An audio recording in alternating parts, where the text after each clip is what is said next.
Hello everyone, नमस्कार भाई साहब। जैसा कि आप सभी को पता है कि एसएससी सीजी का भी एग्जाम कल एंड हुआ है, ठीक है।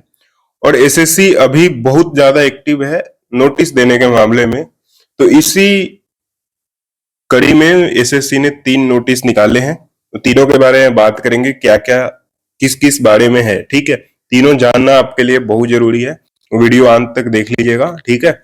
और इन चीजों को चलिए समझते हैं। सबसे पहला जो नोटिस यहाँ पर आया है, सीजीएल 2025 में जो एग्जाम है उसके बारे में बताया गया है कि एग्जाम यहाँ पर 28 लाख कैंडिडेट अप्लाई किए थे, 13.5 लाख कैंडिडेट अपीयर हुए हैं, 255 सेंटर पे आपका एग्जाम कंडक्ट कराया गया है, ठीक है। जो इस बार एसएससी ने कैंडिडेट फीडबैक पोर्टल लॉन्च किया था, जिसमें उनको 18,000 19,000 का रिसीव हुआ, जिसमें जिनको भी टेक्निकल डिसरप्शन हुआ उसको क्रॉस चेक करके, ठीक है, ड्यू एनालिसिस जो कैंडिडेट थे उनको रीशेड्यूल्ड और अनदर अपॉर्चुनिटी एग्जाम देने के लिए दिया गया है, ठीक है।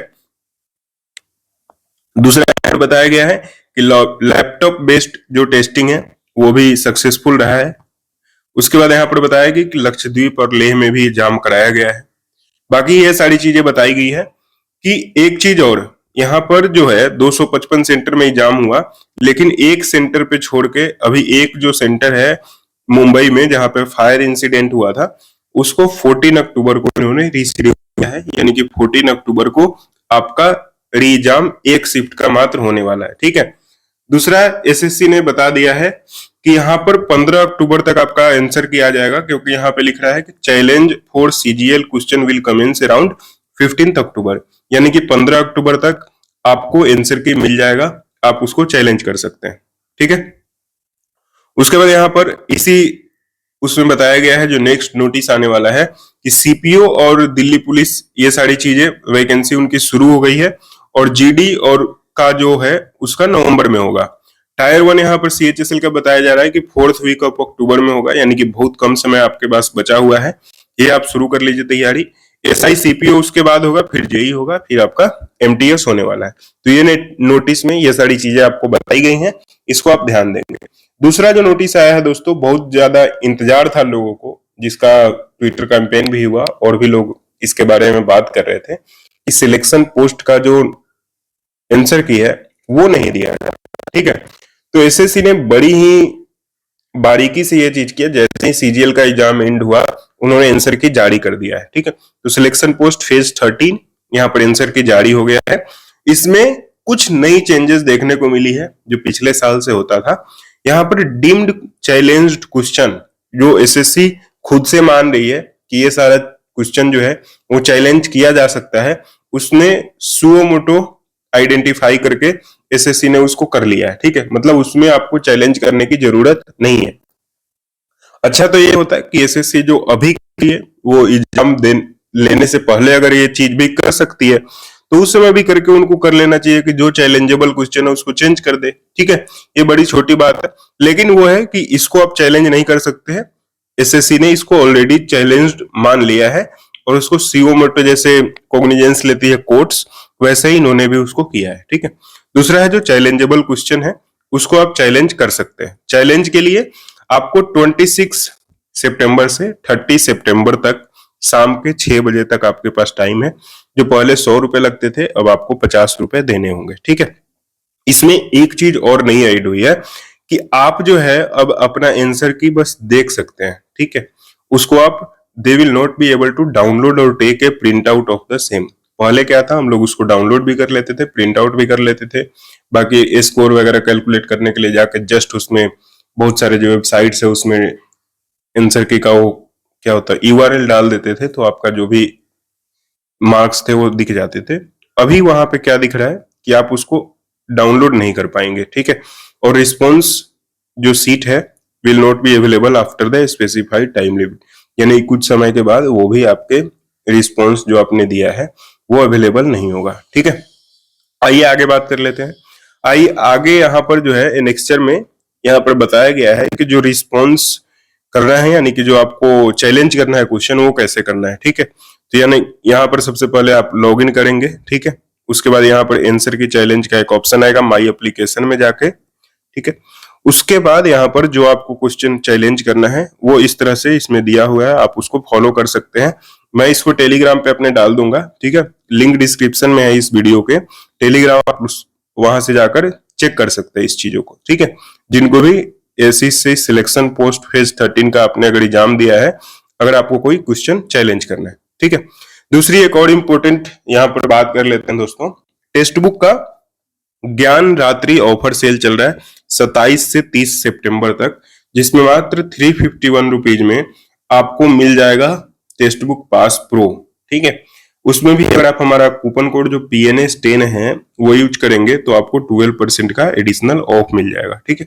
टेक्स्ट बुक आपको पता है कि किंग है मॉक टेस्ट के मामले में मेरे हिसाब से, तो आप सबको जिसके पास भी पास नहीं है या फिर नए तैयारी कर रहे हैं या फिर आपका पास का वैलिडिटी एंड हुआ है तो आप इसको ले सकते हैं इस ऑफर का, ठीक है। चलिए आगे यहाँ पर जो इम्पोर्टेंट नोटिस है जिसका बहुत सारे लोग इंतजार कर रहे थे, खासकर दिल्ली, राजस्थान, हरियाणा, इनको बहुत इंतजार रहता है इस जॉब का। जॉब क्या है? भौकाली वाला जॉब एकदम, दिल्ली पुलिस में SI और CAPF में, ठीक है। तो इसका अब शुरू हो गया एप्लीकेशन 26 सितंबर से 16 अक्टूबर तक आप इसको अप्लाई कर सकते हैं।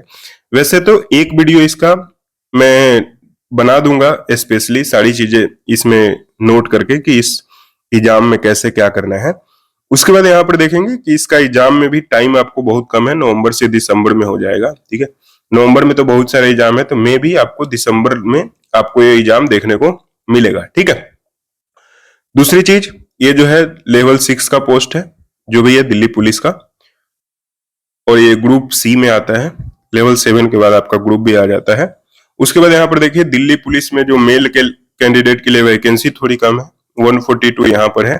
बाकी फीमेल कैटेगरी में टोटल 20 वैकेंसी है, ठीक है। बाकी यहाँ पर जो भी वैकेंसी है आप देख सकते हैं। इस बार एक इंपॉर्टेंट चेंज देखने को मिला है, वो देखने को मिला है आपको एग्जाम के पैटर्न में, ठीक है। पैटर्न में इन्होंने क्या किया है वो अभी मैं आपको स्क्रीन पे शो कर देता हूं। जो एप्लीकेशन भी पहले भी 100 था, आपका अभी भी 100 रुपीज ही देना पड़ेगा, ठीक है।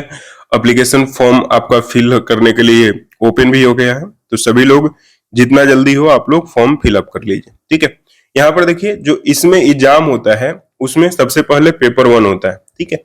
पेपर 1 के बाद आपका PET PST होता है, फिर आपका पेपर 2 होता है, फिर आपका मेडिकल एग्जामिनेशन होता है। ये सारा इसमें प्रोसेस है।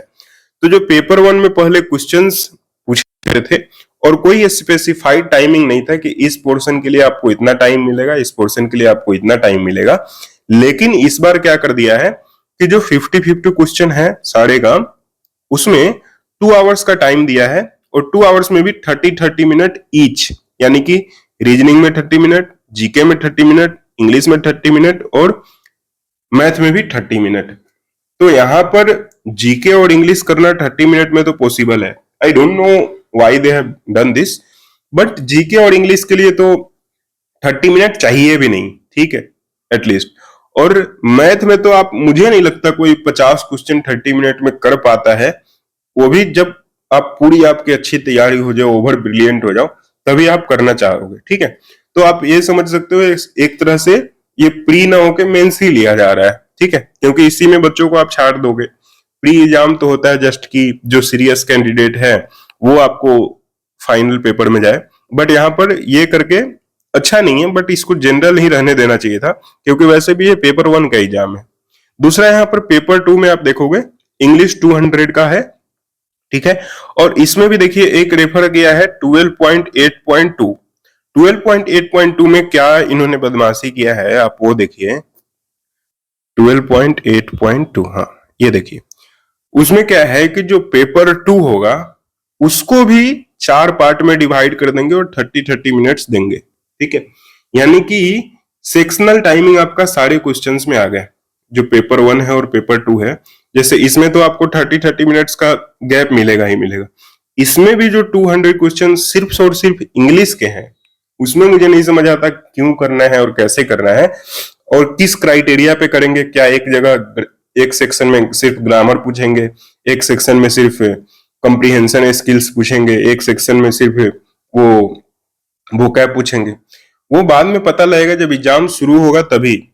अदरवाइज यहाँ पर देखोगे 200 क्वेश्चन सिर्फ और सिर्फ इंग्लिश लैंग्वेज एंड कॉम्प्रिहेंशन का है। उसमें भी आपको 4 सेक्शन देखने को मिलेगा 30-30 मिनट्स का। ठीक है, तो ये सारा चीज नया बदलाव आया है। नया बदलाव जस्ट ये है कि जो सेक्शनल टाइमिंग है वो लगाया गया है।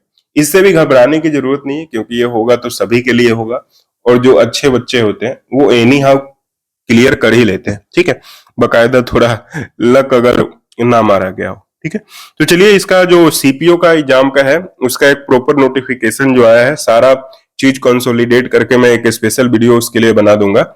आई होप दोस्तों जो भी नोटिस में था यहाँ पर आप लोग समझ गए होंगे। ठीक है, वीडियो आपको पसंद आया तो चैनल को सब्सक्राइब कर लीजिए, न्यू चैनल है हमारा, और मिलेंगे नेक्स्ट वीडियो में एक नए अपडेट के साथ।